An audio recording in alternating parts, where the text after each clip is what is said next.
Let's talk about Tesla 75D, the model that just disappeared a couple of weeks ago, and I thought that, oh my God, this is really bad. I really think that they're screwing themselves over, because they're either going to have to just completely concede $70,000 to $90,000 market where pretty much most of their competitors are gunning for, or they're going to have to screw 100D customers by bringing that as the entry-level model, dropping the price and losing pretty much everybody who owns one $10,000 to $15,000 instantly, if they were bringing in 120, 130 kilowatt hour pack. And today Tesla had an answer for that, and I have to say that's not a bad solution. I still think there are some interesting issue with it, but I think that's the best way to handle it. Now it's gonna kind of probably disappoint people who were expecting a bigger pack, or were hoping that it's going to be the upgraded cells that they're using for a Model 3. That's not happening. Now the price is still going to start higher. The base price is still higher than before by more than $5,000. By the way, if you're wondering where I'm at right now, I am at the media event for Kia Niro EV. As you can see behind me, it's for their US launch, and I'll make other videos for you in a bit, but just so you know why I'm standing here, but I just thought it was kind of cool background while I'm hanging out here in Santa Cruz, California.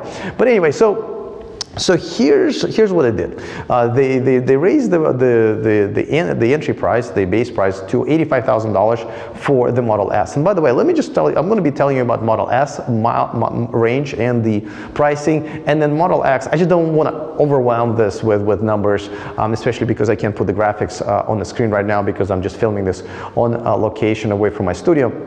And then you just know that the Model X prices are about $4,000 to $5,000 more, and the mileage is about 30 to 40 miles less. You can definitely look it up, but just want to go with the Model S example for now. Okay, so starts at $85,000. And by the way, so they are going to produce all Model S and Model X with the same hardware, with the same 100D pack, and it's going to have every single possible hardware option. What they're going to do is they're actually going to limit everything, all the different trims, all the different options, with the software like they've done before. And I think that's kind of a genius part. I kind of didn't really think about it myself or seen anybody else think of it. So that's pretty cool, because as you know, you can buy the entry level, and they're just going to call it Model X, and Model S.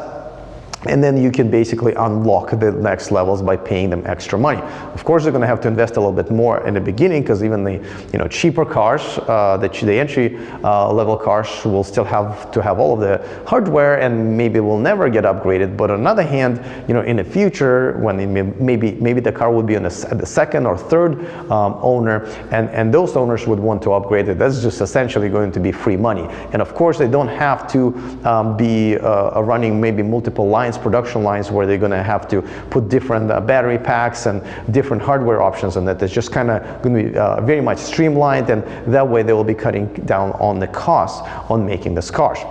All right, so let me tell you about the 4 different levels that they're basically looking into. Before that, let me just reach really quick, since I don't have a production assistant today, I'm doing everything myself. Just want to make sure you guys know that this video and this channel is sponsored by the StarmanGifts.com. The Adventures of Starman is their main product, and I love it. I have a copy myself. If you guys are a fan of Elon Musk and SpaceX, kind of must have, so check this out in the description of this video. There's a discount code. There are quite a few other products and apparel that they're selling there, but that discount code will work for you guys just as well. All right, so back to the Model S and Model X. Okay, so the regular Model S is going to start at $85,000. It's going to be a 310-mile range. Now, this next level is basically going to be an extended range, and it will be at 335 miles. And of course, the price will go up, but at the same time, that would be the best range you can get out of a Model S, because the next level up will be performance version. Is going to be more expensive, obviously, the better 0 to 60 and so forth, and just like any performance version that you would see before, but this one of course will go up in price, and the mileage will drop to 315 miles, and then the last level would be the performance plus the ludicrous mode, also at 315 miles. with the better for performance statistics, and we know ludicrous just is insane. And of course, that will go into hundreds. And again, all those prices you guys can check. As a matter of fact, I always don't want to say the prices because they change so much. So you're just going to have to look it up, because you might be watching this video like 3 or 4 months down the road, a year down the road, and boom, the prices already changed, because prices have changed a lot for these models just in the last few months. So yeah, I have to admit that that is a pretty smart solution. Now, I don't know if they're just kind of pushing the can down the road, kicking the can down the road, I guess you call it, where they will at some point have to introduce a bigger battery pack. And then what is going to happen with people who paid, you know, the current prices for 100D pack? But they're really just trying to kind of concentrate on performance and range. But that still will have to kind of be upgraded, and therefore the older models will be downgraded. And I got to tell you, so far it worked for them just fine. You know, Tesla, I just made a video about it, holds their prices pretty well. But that's mainly due to the supply-demand issue that they're kind of still having, which is helping the used ones, like I have one right now.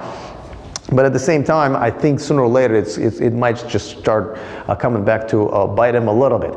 Now, of course, the worst thing about it is that they essentially raised the base price of the Model S.